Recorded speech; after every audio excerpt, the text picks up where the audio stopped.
catching up on some light reading, studying Saccharomyces cerevisiae. In any event, today we're going to be doing Lab 1 from the AP Biology Lab Manual, which I just carry with me. This lab focuses on diffusion and osmosis. In this lab, we will explore the relationship between solute concentration and the movement of water through selectively permeable membrane by osmosis. Diffusion is the spontaneous movement of a substance down its concentration gradient, from a region where it is more concentrated to a region where it is less concentrated. When a substance is highly concentrated on one side of the cell membrane, the substance will diffuse through the membrane of the cell until the substance reaches equilibrium, an even distribution of the substance on both sides of the membrane. Osmosis is the same process, only with water. Osmosis is the diffusion of water across a selectively permeable membrane. Water, like any other substance, wants to reach equilibrium. The water wants to diffuse to the higher concentration so that levels of the concentration will be balanced.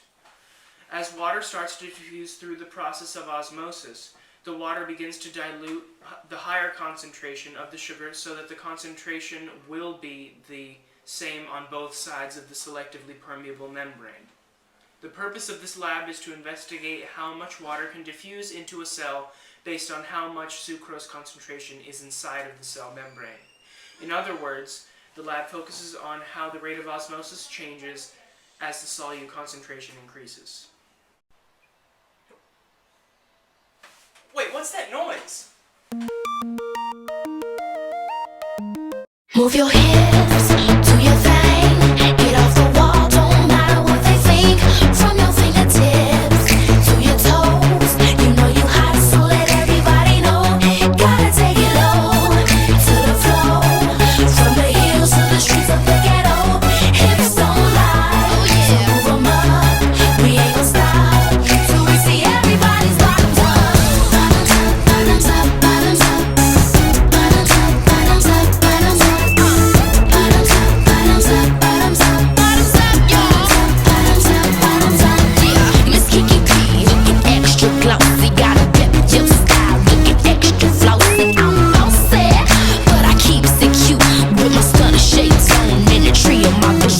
Got the shots house swagger and I rocks it full. Yes, Mudville, baby, we don't take no bull. We keep it rocking.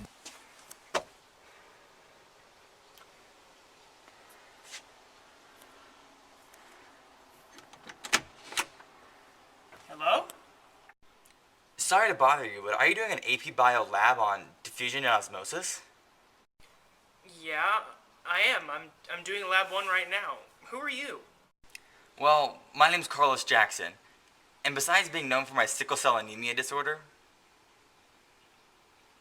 I'm actually pretty good with diffusion and osmosis. Okay, you want to help?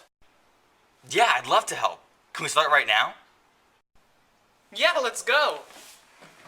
Come on.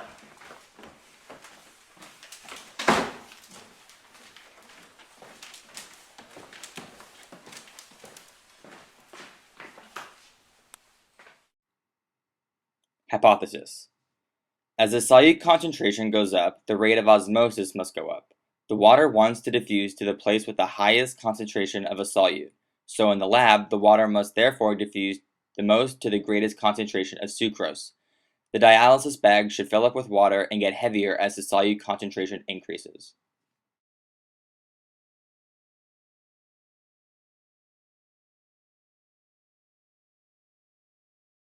We start by placing 6 separate 30cm strips of dialysis tubing in a bowl and soak them in distilled water until soft enough to work with. Once soft enough, we take a strip of dialysis tubing and tie a knot in one end, making sure it is tight enough so no liquid can escape that way. We do the same process in all 6 bags.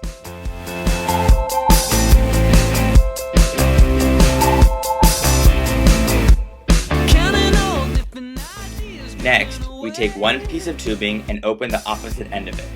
While holding it open, we pour roughly 15 to 20 milliliters of 1 sucrose solution in it. Watch you moving in elliptical pattern. what you say is way too complicated. For a minute thought I couldn't tell how to fall out. Then, the top half is tied off tightly but leaving a little room with no air bubbles in the bag for water to enter and expand.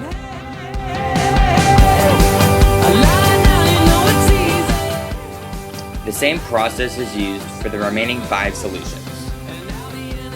Next, each dialysis bag is wiped to remove any external liquid, which would alter the initial weight of the bag and throw off the data. Then, each bag is weighed individually to record the initial mass.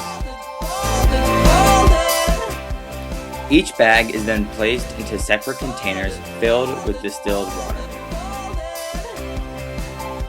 Then we wait 30 minutes for osmosis to occur.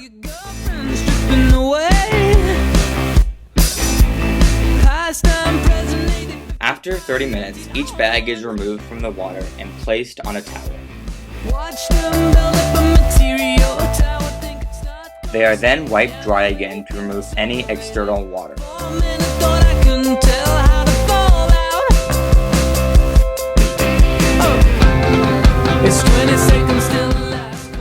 Finally, the mass of each bag is recorded once again.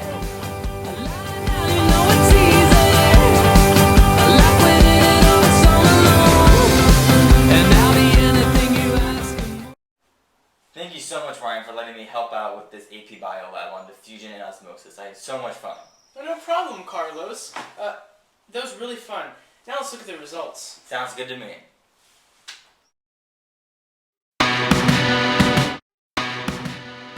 These are the results from the initial masses of the bags, the final masses, the mass differences, and the percent changes. Percent change was found by dividing mass difference by the initial mass and multiplying that by 100.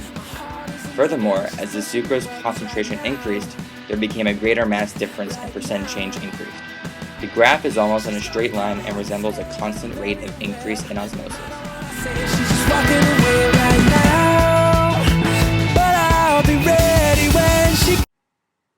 As the results showed, the increase in sucrose concentration made it so more water would have to enter the dialysis bag. The water wants to diffuse into the dialysis bag because the water must reach equilibrium both inside and outside of the bag. The one question that arose was why the 0.6 molar sucrose in the distilled water were out of line. The potential error is probably a result from air bubbles or the end of the tied dialysis bag leaking in some water or sucrose being let out. Also, not all of the water could have been wiped off the bags before they were weighed, thus changing the mass. Everything else seemed to work nicely. In any event, the concentration of a solute does in fact increase the rate of osmosis, which is clearly shown by the graph in the results. Also, the observations made from the mass changes and percent changes were correct because the increase in mass difference clearly showed that the more water was entering the simulated cell membrane corresponding with the concentration sucrose, which is evident in the results. Osmosis, the diffusion of water, is affected by the solute concentration because the water must diffuse with the solute in order to reach equilibrium in both the dialysis bag and the water on the outside. Another way of demonstrating diffusion could be spraying various concentrations of perfume into a room. The higher concentrations of perfume will obviously be more pungent in a wider radius, while the lower concentration will not be as strong. The difference in pungency is a direct result of the diffusion of the various concentrations. The higher the concentration, the higher the rate of diffusion. This experiment relates to one of the biggest concepts in biology, the activity of human cells. The rate of diffusion is affected by properties of the cell, the diffusing molecule, and the surrounding solution. Furthermore, many substances like water, ions, and molecules needed for cellular processes can enter and exit the cell by passive diffusion or by facilitated diffusion. If it weren't for diffusion, cells would not be able to survive. Here's my key, philosophy. A freak like me just needs infinity.